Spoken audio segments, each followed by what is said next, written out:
Good morning everyone. I am Dr. Sasiwala Tiwari, Department of History, DAV PG College Siwan.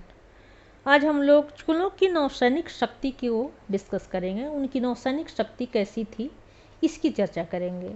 हम लोग शासन व्यवस्था में, चोलकालीन शासन व्यवस्था में चोलों की नेवी की चर्चा किए हैं, लेकिन इसकी चर्चा अभी हम लोग डिटेल करेंगे।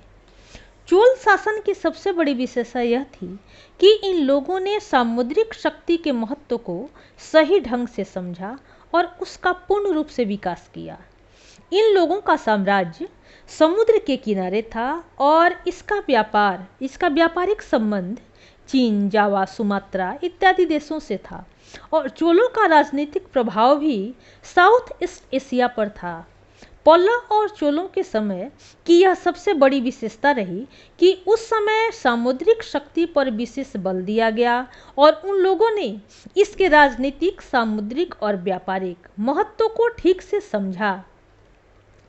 व्यावसायिक संगठनों का भी अपना अंतर्राष्ट्रीय संपर्क था और आर्थिक जीवन को सक्रिय बनाने में उनका भी विशेष योगदान रहता था।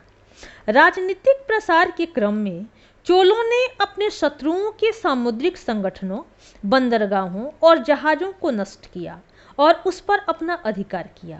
राजराज के तंजौर अभिलेख से इसका स्पष्ट प्रमाण मिलता है कि इस संघर्ष के पीछे भी आर्थिक कारण था। केरल, लंका और पांड्य शासकों का प्रभुत्व पश्चिमी व्यापार पर था और अरब के लोग भी पश्चिमी तट पर अपना प्रभाव जमाए हुए थे। राजराज इस प्रभुत्व को समाप्त करना चाहता था और यह तभी संभव हो सकता था जबकि चोलों के पास भी पर्याप्त मात्रा में सामुद्रिक शक्ति हो। ये लोग साउथ ईस्ट एशिया में भी अपना प्रभाव बढ़ाए हुए थे और चोलों का स्वार्थ वहाँ भी उन लोगों से टकराता था। क्योंकि अरब लोग मालद्वीप के व्यापार पर हावी थे, इसलिए राजराज ने उस द्वीप पर भी सामुद्रिक आक्रमण किया। नौसैनिक शक्ति का सही विकास राजेंद्र चोल के समय में हुआ। उसका नौसैनिक अभियान भी काफ़ी सफल रहा। साउथ ईस्ट एशिया में श्री विजय के विरुद्ध उसका यह अभियान हुआ। वह साउथ ईस्ट एशिया में अपना साम्राज्य कायम करना चाहता था और इसके पीछे भी उसका आधार आर्थिक ही था। वह इस क्षेत्र में भारतीय व्यापारियों के स्वार्थ को सुरक्षित रखना चाहता था। उस समय साउथ ईस्ट एशिया में शैलेंद्रों का बोलबाला था और उत्तर विजय से उत्प्रेरित होकर Rajendra Chola south east Asia में अपनी शक्ति प्रदर्शित करना चाहता था और इसके लिए उसे भारतीय व्यापारी वर्गों की स्वार्थ सुरक्षा का एक बहाना मिल गया। दक्षिण पूर्व एशिया पर आधिपत्य कायम करके वह भारत के सुदूर पूर्व के बीच व्यापार पर भी नियंत्रण रखना चाहता था।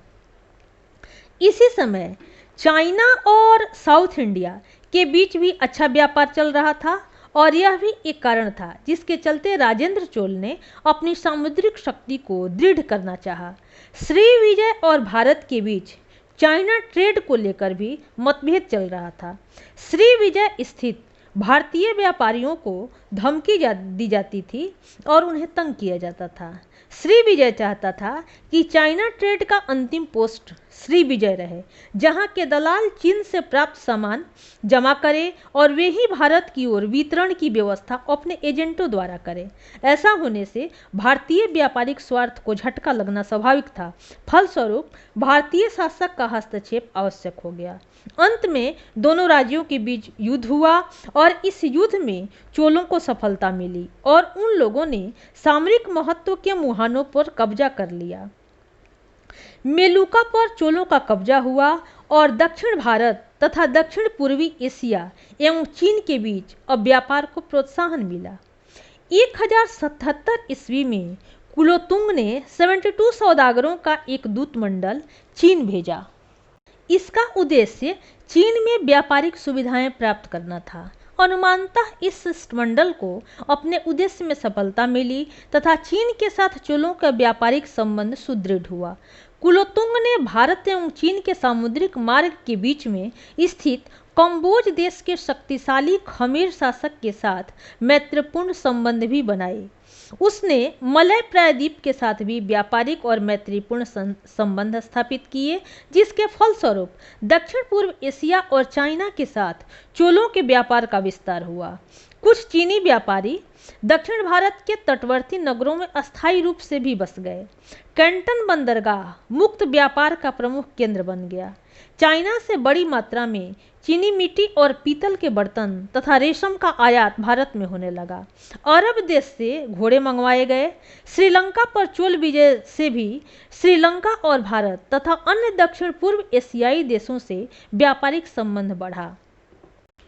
महाबलीपुरम, कावेरीपत्तनम, सालपुर, कोरकोय तथा क्वालिनान बड़े बड़े बंदरगाहों में परिवर्तित हो गए और चोलों की नौसैनिक शक्ति काफी मजबूत हो गई।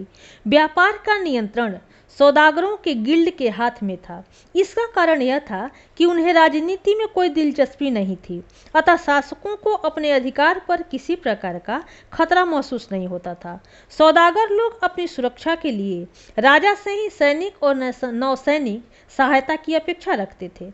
चोल शासक ही समस्त दृष्टिकोण से पहले शासक थे जिन्होंने नौसैनिक शक्ति के महत्व को समझा और इस ओर ध्यान दिया।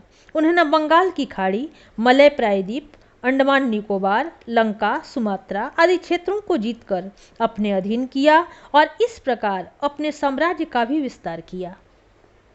विदेशी व्यापार के विकास के परिणाम स्वरूप चोलों की आर्थिक स्थिति भी सुदृढ़ हुई और चोल साम्राज्य के अंतर्गत धातु, वस्त्र, सूती वस्त्र, नमक, नारियल, शक्कर, तेल जैसे बहुत सारे उद्योग धंधे विकसित हुए।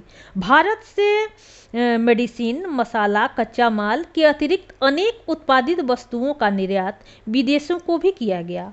उद्योग और व्यापार की उन्नति ने चोलों की अर्थव्यवस्था को अत्यंत सुदृढ़ कर दी और इसी के आधार पर चोलों ने भव्य मंदिरों का निर्माण करवाया। मूर्तिकला, साहित्य एवं शिक्षा के विकास को भी उन्होंने प्रश्रय दिया। Okay, thanks.